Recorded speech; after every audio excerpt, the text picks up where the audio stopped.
நான் அழுத போதெல்லாம் என் அருகில் வந்தவரே, உங்க கரங்களினாலே என் கண்ணீர் துடைச்சவரே.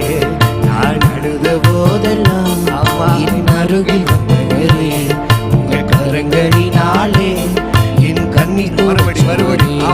நான் அழுத போதெல்லாம் என் அருகில் வந்தவரே, உங்க கரங்களினாலே என் கண்ணீர் துடைச்சவரே. தாவீது சொல்லுகிறான், ஏழை கூப்பிட்டான், கர்த்தர் கேட்டார், எல்லா இடுக்கண்களையும் என்னை நீங்களாக்கி விடுவித்தார். இன்னைக்கு நீ கூப்பிட போறீங்க, உன் பக்கத்துல ஒருத்தர் வந்து நின்று உன் சத்தத்தை கேட்டு உனக்காய் இறங்கி உன் கண்ணீரை துடைக்க போகிறார். ஆமா, ஜீசஸ், glory, glory. இனி நீங்க அழவே கூடாது, இனி நீங்க அழவே கூடாது. இந்த வருஷம் முழு சந்தோஷமா இருக்கணும்.